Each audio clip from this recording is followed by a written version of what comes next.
Oi gente, tudo bem? Hoje vamos falar sobre os abolicionistas e fazer uma linha do tempo sobre a Lei Áurea. Vamos lá?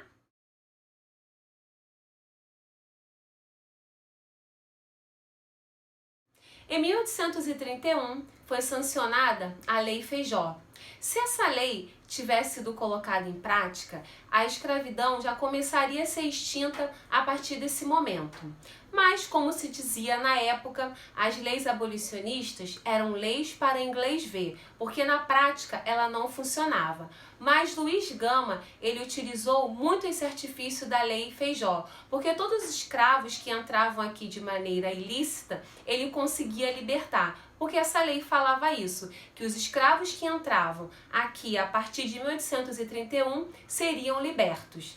E a lei do ventre livre, ela vai estimular a surgir diversos grupos abolicionistas. E em 1883 vai ser criada a Confederação Abolicionista, na qual pessoas se reuniam para lutar sobre o quê? Sobre a extinção da escravidão no Brasil. Um abolicionista muito importante, o Joaquim Nabuco, ele vai escrever um livro chamado O Abolicionismo. E nesse livro ele vai apresentar motivos pelo qual a escravidão deveria ser extinta aqui no Brasil. Motivos como política, economia e social.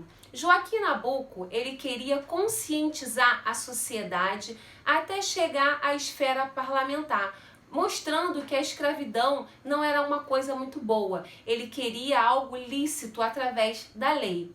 Mas José do Patrocínio, ele já era mais ativo, ele já era mais radical. Ele era um abolicionista que incentivava fugas em massa, se reunia com os escravos e estimulava diversas rebeliões. E em 1882 vai surgir em São Paulo o grupo dos Caifazes. Esse grupo era de abolicionistas radicais.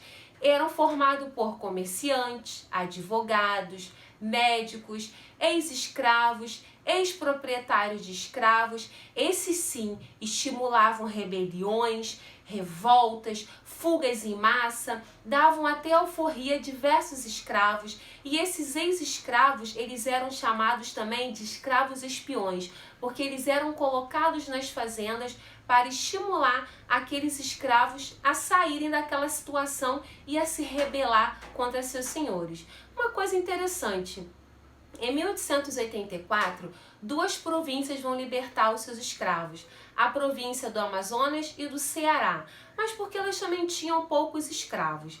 E nesse mesmo ano vai ser apresentado na Câmara uma lei para libertar os escravos sexagenários. Essa lei funcionaria da seguinte forma: o escravo sexagenário seria liberto sem indenização para o seu senhor, e também eles queriam extinguir o tráfico interprovincial, porque em 1850 a Lei Eusébio de Queiroz dava fim ao tráfico negreiro internacional. Então, como não podia haver esse tráfico negreiro internacional, eles faziam o tráfico interprovincial. Mas, infelizmente, essa lei não foi aprovada. E no ano seguinte, em 1885, vai ser levado novamente à Câmara um novo projeto de lei para libertar os escravos sexagenários. Essa lei funcionava da seguinte forma: agora haveria uma indenização para o senhor que libertasse o seu escravo. Esse escravo deveria trabalhar por 2 a 3 anos na fazenda, ou se completar 65 anos estaria liberto. Então essa lei, ela foi sancionada, a lei do sexagenário, ou como alguns costumam chamar, a Lei Saraiva-Cotegipe. Mas como eu falei lá no início do vídeo, algumas leis abolicionistas eram leis para inglês ver, porque na prática essa lei também não funcionou, porque a expectativa de vida dos escravos aqui no Brasil era de 35 a 40 anos. O escravo que chegasse a 60 ou a 65 anos já seria uma vitória.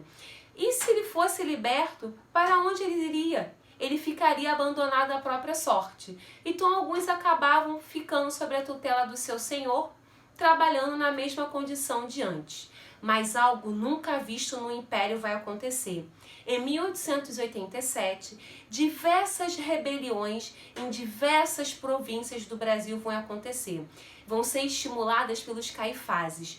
vai haver morte de capitães do mato, de senhores de escravos. A situação no Brasil vai começar a ficar difícil para os escravocratas. Mas uma coisa a gente tem que se atentar: o Brasil não foi o último a libertar os escravos. Havia outros países que tinham escravidão. E ainda existe escravidão moderna como hoje aqui no Brasil. Mas os escravocratas, eles lutaram. Óbvio que eles iriam lutar pela sua mão de obra.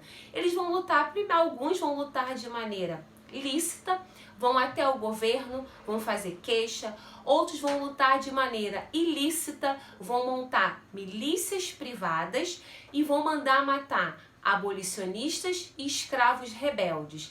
E outros vão fazer uma solução de compromisso, no qual eles dariam alforria ao seu escravo, mas esse escravo deveria trabalhar por um período para o seu senhor, mas sem receber.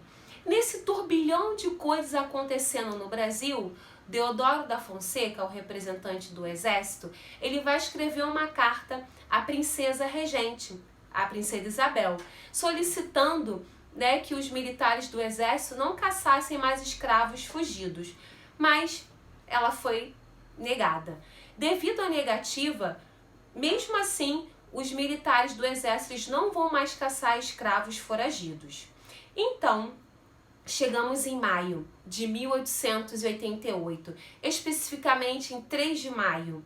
Vai ser apresentado na Câmara um projeto de lei para a extinção da escravidão aqui no Brasil.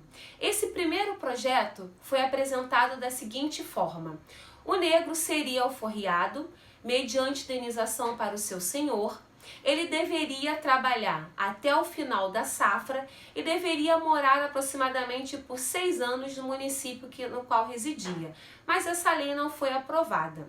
Dias depois, foi apresentada uma nova lei, um novo projeto de lei, somente com 2 artigos pedindo a extinção da escravidão no Brasil. E esse projeto foi aceito.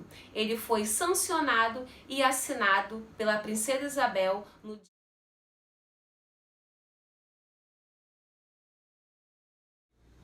Então chegamos ao 13 de maio de 1888.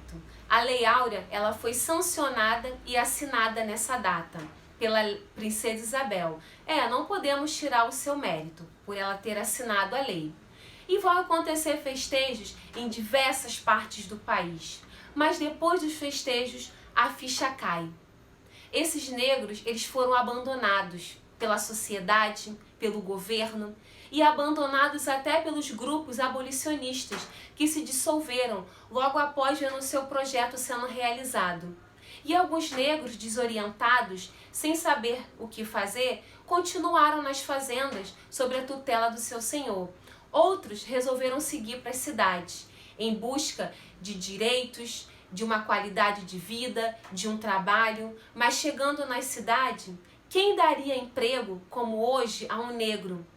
Principalmente um negro ex-escravo. Então vai aumentar a quantidade de pessoas na rua. E uma coisa interessante, existia uma lei de repressão à vadiagem e ela vai se tornar mais rígida nesse período. Sabem por quê? Para tirar a liberdade desses negros que ganharam e agora iriam perdê-la novamente. Como hoje ainda o negro ele é visto como marginalizado, como a escória da sociedade por alguns grupos. Se tem um negro entrando numa loja, segue ele porque ele pode assaltar. Se tem um negro ao meu lado, fica de olho que ele pode ser um assaltante. Até as cotas que são geradas através de polêmicas. Alguns falam que é dever, que é direito, que é esmola, que é favor. Para mim, na minha opinião, é uma dívida sendo paga. Algo que deveria ser feito lá no 13 de maio de 1888 e não foi. E hoje seguimos aí. Seguimos por luta, por direito, por igualdade, por oportunidade. Espero que vocês tenham gostado. Tchau e até a próxima.